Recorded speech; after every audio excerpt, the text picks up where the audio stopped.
Welcome to The Explainer. Have you ever wondered what it's genuinely like to live on the very edge of the world? I'm talking about places so wildly remote that simply traveling there feels like stepping onto another planet. Today, we're diving into a fascinating core thesis: how extreme geographic isolation completely dictates the economy, the local governance, and the daily human experience across three vastly different islands. We'll be looking at the Faroe Islands up in the freezing North Atlantic, Socotra in the Arabian Sea, and St. Helena way down in the South Atlantic. By the end of this, you'll see exactly how being totally cut off from the rest of the globe shapes literally every single aspect of human survival and culture.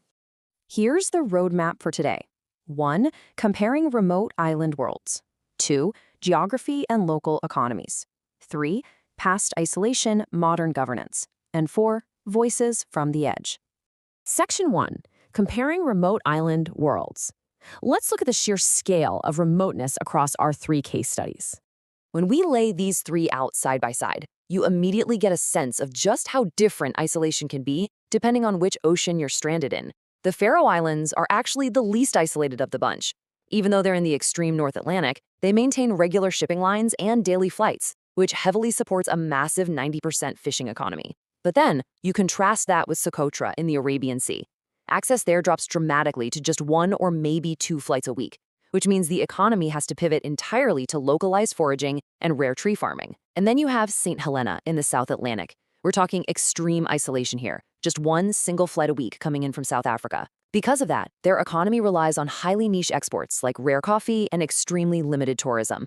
This scale is really our baseline for understanding how geography completely dictates everyday life. Moving to Section 2, Geography and Local Economies. 6 million, that is the number of years Socotra has been geologically separated from Africa and the Arabian Peninsula. Just wrap your head around that. That ancient, deep isolation is staggering, and it's the exact reason why 37% of its plants are entirely unique to Earth. You literally cannot find them anywhere else. The most famous is the dragon's blood tree, which looks almost like a giant inside-out umbrella and actually bleeds a dark red resin. Because of this wildly unparalleled environment, the local economy isn't based on factories or heavy industry at all. It's a deeply localized foraging and agricultural economy that's intimately tied to protecting these ancient endangered species. Now, juxtaposing that purely natural isolation, let's talk about the number 11. 11 kilometers is the length of the longest undersea tunnel in the Faroe Islands. It's absolutely fascinating how the Faroese overcome their harsh geography. You've got a tiny population of just 50,000 people spread across 18 rocky islands, and what do? They build 25 massive tunnels. They even built the world's very first undersea roundabout. So while you definitely pay high taxes there, in return you get this unmatched engineering feat that directly supports their crucial fishing industry and connects incredibly remote Viking towns right beneath the ocean floor. But then, contrast both of those with St. Helena. This is an island so geographically challenging that extreme winds delayed its very first airport opening for 2 full years. Before 2017, this island endured over 5 centuries of near-total isolation. The only way in or out was a ship that took 15 days. The 5,000 people who live there have their capital, Jamestown, literally trapped between sheer steep mountains. When they finally built that airport, they had to carve it directly into solid rock. They even have their own local currency that holds absolutely zero value outside the island itself. Geography here forces utter, inescapable economic self-reliance. Section 3. Past isolation, modern governance. Let's see how these extremes forged local identity. Let's trace St. Helena's evolution for a second. Back in the 1800s, it started out as a vital British trade stop for goods moving between India and Britain. But the moment the Suez Canal opened, that role completely vanished. So, what do you do with an island located squarely in the middle of nowhere, halfway between South America and Africa? Well, Britain utilized that extreme remoteness to turn it into an inescapable natural prison. In 1815, it became the ultimate timeout spot for the Emperor of France himself, Napoleon Bonaparte. Tracing this timeline shows exactly how its punitive, fortress-like past built its modern identity. Even today, it remains a British overseas territory administered by an appointed governor. What's really amazing is how extreme isolation perfectly preserves ancient culture. It acts like a living time capsule. In the Faroe Islands, the locals are of Viking descent. Their language derives directly from Old Norse.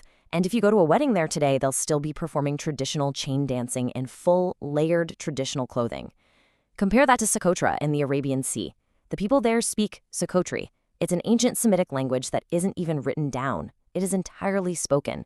And their daily routines include methods like preserving dates inside sheepskin, which has been passed down for centuries.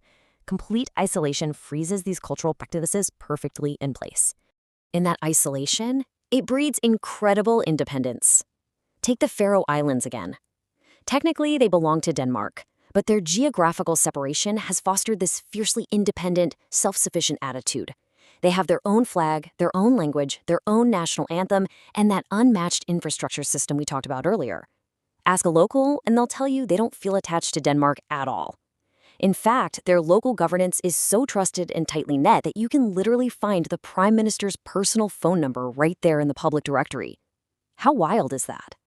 Section 4, Voices from the Edge. Let's hear directly from the people living this reality. This quote from a 17-year-old Faroese resident is incredibly revealing. It captures the deep social bonds that naturally form when you live on an island of only 50,000 people. She says, "I know everybody, I like the peace, I like the weather, I like nature, I would never go to a big city." It highlights the absolute safety and the comforting predictability that comes from living in a highly insulated community. Out there, the ocean is never more than 5 kilometers away from you at any given time. Shifting back over to Socotra, we hear from Mr. Slemon. He's a local nursery owner who lives directly inside the ancient Dragon's Blood tree forest. He tells us, "I preserve it as I preserve my children and my possessions. This tree is my source of income. I live here just as our ancestors did." His dedication really reveals how, in places like this, daily economic survival is inextricably linked to ancient ancestral conservation. He relies on extracting the red resin from those trees and treats them with the utmost reverence. On Socotra, you don't dominate nature to survive, you have to integrate perfectly with it. For a glimpse into the ultimate, off-the-grid reality, look at this 64-year-old resident of Socotra. He literally lives in a cave overlooking a lagoon. He talks about growing up eating oysters and fish directly from the sea, completely untouched by modern crime or predators, because the island is just incredibly safe. This right here showcases remarkable human resilience and harmony with nature. It's a striking reminder of what human life looks like when it is completely devoid of modern, mainland interference. Finally, echoing a sentiment that we really see across all 3 of these locations, a St. Helena resident said this: "I like the remoteness, I like the quietness, just me and my family. When anything happened on the island, everyone knows." It highlights that extreme geographic isolation inevitably breeds inescapable but deeply comforting, tight-knit communities. When you live in the middle of the Atlantic where everyone greets each other and nobody is rushing, isolation stops feeling like a prison. It actually starts feeling like a sanctuary. It's a kind of quietness you simply cannot find on the mainland. To wrap up the explainer today, I want to leave you with a final thought on what these 3 remote outposts can teach us about the noise of our own daily lives. From the undersea tunnels of the Faroes to the ancient, bleeding trees of Socotra and the quiet, windswept mountains of St. Helena, we've seen how extreme isolation preserves nature, culture, and community. So ask yourself, if isolation can be such a profound comfort to the people who live there, have we lost the fundamental value of a quiet, tight-knit community in our hyper-connected modern world? Thank you so much for joining me on this deep dive. Keep questioning the world around you, and I'll see you next time.